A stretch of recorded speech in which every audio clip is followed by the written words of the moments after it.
हरे कृष्णा कृष्णा कृष्णा हरे हरे, हरे राम राम राम हरे हरे। आध्यात्मिक जीवन में हमारी संशय को दूरीभूत करने के लिए 4 ग्रंथ है जो सार है। ये 4 ग्रंथ कोई पढ़ लेता है वो सब कुछ जान लेता है। टाइटल से जानते हैं, अब सुन लीजिए। ये बात श्रील प्रभुपाद कहा करते थे, इस्कॉन के संस्थापक आचार्य। श्रीमद् भगवत गीता, श्रीमद् भागवतम, चैतन्य चरितामृत और भक्ति रसामृत सिंधु, ये 4 ग्रंथों कोई पढ़ लेता है। आध्यात्मिक की जो ज्ञान है, आध्यात्मिक विषय में जो सर्वोत्तम ज्ञान है, इसी 4 पुस्तक में ग्रंथ में सार वर्णन किया गया। जैसे इस उपनिषद है, 108 उपनिषद है। 108 उपनिषद में सार होता है भगवत गीता।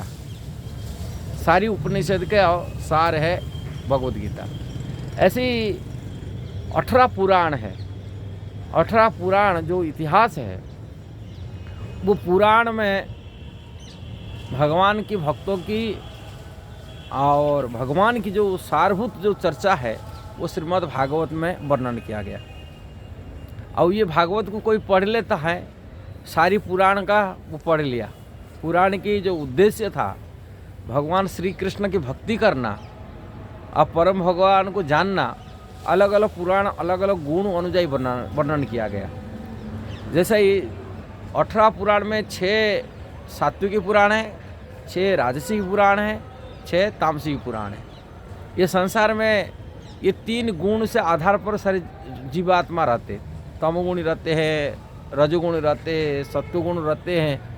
किंतु ये तीनों गुणों में जो प्रभावित लोग हैं, उसी हिसाब से गुण को अनुଯାयी ये पुराण वर्णन किया गया।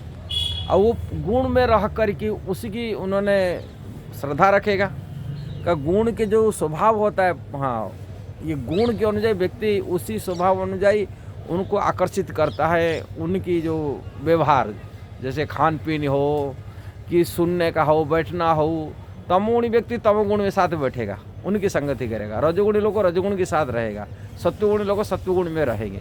किंतु तीनों गुणों के आधार पर लोग शास्त्र भी अध्ययन करते हैं, कारण 3 गुणों से संसार चलता है। भगवान ने गीता में कहा है, ये गुण द्वारा है, प्रकृति के गुण द्वारा व्यक्ति करता है। नहीं चाहते वो उस गुण ही स्वभाव इसको करा देता है। प्रकृति क्रिया मानने गुण कर्म से विभाग सा, माने गुण की प्रकृति करता जबरदस्ती कराता है, गुण के अनुजय करता है। अहंकारी बोलता मैं करता, वास्तविक करता नहीं करता। उसका गुण जो स्वभाव है वो कराता है, आत्मा नहीं करता है। सुस्वभाव ही करा देता। आत्मा में जो गुण में प्रसिद्ध होता है, वो गुण के सवार हो जाता तो करता है। जैसा ही किसी व्यक्ति है, उसके सवार हो जाता है कोई प्रेत आत्मा के भूत प्रेत सवार हो जाता है, और जो प्रेत सवार हो जाता है प्रेत हिसाब से वो कार्य करता है, किंतु वो नहीं कर रहा है, प्रेत उसको सवार होकर कराता है। इसी प्रकार ये गुण है वो सवार हो जाता है जीवात्मा, उसको कराता है। इसलिए गुण के अनुଯାयी 18 पुराण बना है। किंतु वो गुण में रह करके गुण के स्वभाव पढ़ते हुए उन्होंने भगवान की लीला पढ़ेगा।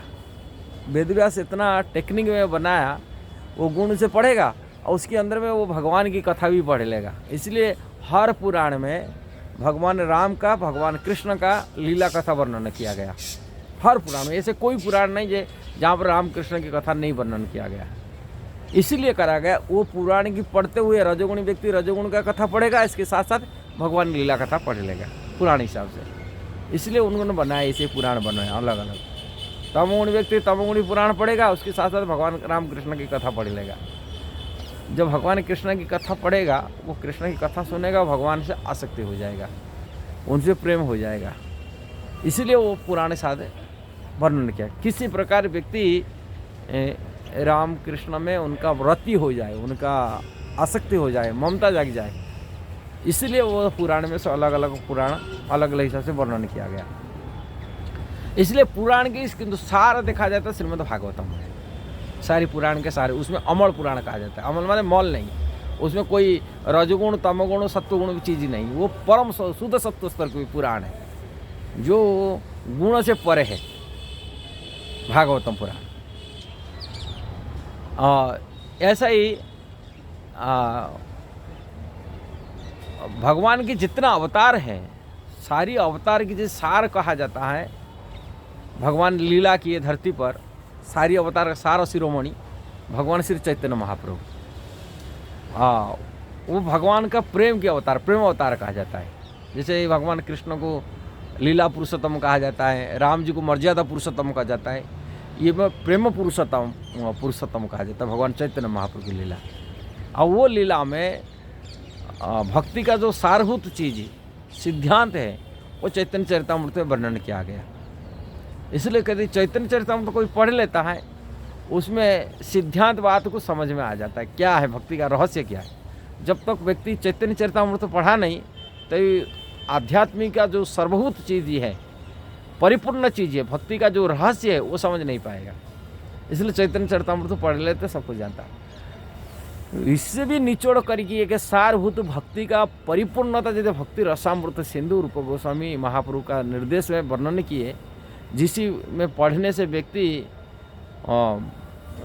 भक्ति की जो सिद्धांत बात को वो समझ पाएगा। उसमें वही श्रीमद् भागवत की शिक्षा, भगवत गीता की शिक्षा और चैतन्य चरितामृत की शिक्षा, सारी शिक्षा की मूल का को निचोड़ करके भक्ति का जो जैसे रस है, जैसे दूध होता है, दूध ये तो दूध जैसा है, दूध का जैसे क्रीम होता है, वो क्रीम को निकाल के रख दिए भक्ति रसामृत सिंधु में। जैसे दूध का मलाई होता है, और मलाई को निकाल दिए, जैसे दूध का मलाई होता है, ये सारी दूध का राजा है, ये मलाई है भक्ति रसामृत सिंधु में रख दिए।